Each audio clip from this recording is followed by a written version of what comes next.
പശ്ചിമേഷ്യയിൽ നിന്നും വീണ്ടും യുദ്ധഭീതി ഉണർത്തുന്ന വാർത്തകൾ തന്നെയാണ് വരുന്നത്. അമേരിക്കയുടെ പടുകൂറ്റൻ വിമാനവാഹിനി കപ്പലായിട്ടുള്ള USS എബ്രഹാം ലിങ്കണിന് നേരെ ക്രൂയിസ് മിസൈലുകൾ പ്രയോഗിച്ചെന്ന ഗുരുതരമായിട്ടുള്ള അവകാശവാദവുമായി ഇറാൻ രംഗത്തെത്തിയിരിക്കുന്നു.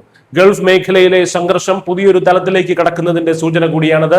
അമേരിക്കൻ കപ്പൽ വ്യൂഹം തങ്ങളുടെ കർശന നിരീക്ഷണത്തിലാണെന്നും മിസൈൽ പരിധിയിൽ വന്നാൽ ആക്രമിക്കാൻ മടിക്കില്ല എന്നുമാണ് ഇറാന്റെ നാവികസേന കമാൻഡർ റിയർ അഡ്മിറൽ ഷെഹ്റാം ഇറാനിയുടെ മുന്നറിയിപ്പ്.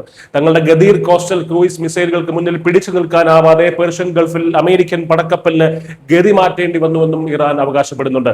ഇരു രാജ്യങ്ങളും തമ്മിൽ സമാധാന ചർച്ചകൾ നടക്കുന്നുണ്ട് എന്ന് അമേരിക്കൻ പ്രസിഡന്റ് ഡൊണാൾഡ് ട്രംപ് ആവർത്തിക്കുന്നതിനിടയിലാണ് ഇറാന്റെ ഈ അപ്രതീക്ഷിത സൈനിക പ്രഖ്യാപനം പുറത്തുവരുന്നത്. കഴിഞ്ഞ ഫെബ്രുവരി 28-ന് ഇറാന്റെ പരമോന്നത നേതാവ് ആയത്തുള്ള അലി ഖമേനിയെ ഇസ്രയേൽ അമേരിക്കൻ സൈന്യം വധിച്ചിരുന്നു. ഈ സൈനിക നീക്കത്തിന് ആഴ്ചകൾ മുൻപ് തന്നെ USS എബ്രഹാം ലിങ്കൺ ഈ മേഖലയിൽ നിലയുറപ്പിച്ചിരുന്നു എന്നതും ശ്രദ്ധേയമായിട്ടുള്ള ഒരു കാര്യമാണ്.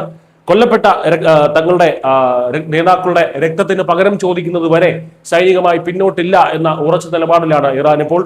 സമാധാന ശ്രമങ്ങളുമായി അമേരിക്ക രംഗത്തുണ്ടെങ്കിലും ആ വാദങ്ങളെ ഇറാൻ പൂർണ്ണമായും തള്ളിക്കളയുകയാണ്. പാകിസ്ഥാൻ മുഖേന വാഷിംഗ്ടൺ മുന്നോട്ട് വെച്ച 15 ഇന സമാധാന പദ്ധതിയെ ഇറാന്റെ സൈനിക വക്താവ് രൂക്ഷമായി പരിഹസിച്ചു. അമേരിക്കയ്ക്ക് വേണമെങ്കിൽ പാകിസ്ഥാനോട് തന്നെ ചർച്ചകൾ നടത്താമെന്നും അമേരിക്കയുമായി ഒരു ഒത്തുതീർപ്പിനും തങ്ങളില്ലെന്നും ഇറാൻ അസന്നിഗ്ധമായി തന്നെ പ്രഖ്യാപിച്ചിരിക്കുകയാണ്. ചുരുക്കത്തിൽ ഇരു രാജ്യങ്ങളുടെയും വാദങ്ങൾ പരസ്പര വിരുദ്ധമാണ്. അമേരിക്ക സമാധാനത്തെക്കുറിച്ച് സംസാരിക്കുമ്പോൾ ഇറാൻ സൈനികമായ തിരിച്ചടികളെ കുറിച്ചാണ് സംസാരിക്കുന്നത്. അമേരിക്കൻ പടക്കപ്പലിന് നേരെ ഉണ്ടായെന്ന് പറയപ്പെടുന്ന ഈ ആക്രമണം സത്യമാണെങ്കിൽ അമേരിക്കയുടെ ഭാഗത്ത് നിന്ന് കനത്ത തിരിച്ചടി ഉണ്ടാകുമോ എന്ന ആശങ്ക പശ്ചിമേഷ്യയിലാകെ നിലനിൽക്കുന്നു. സൃഷ്ടി മലയാളം.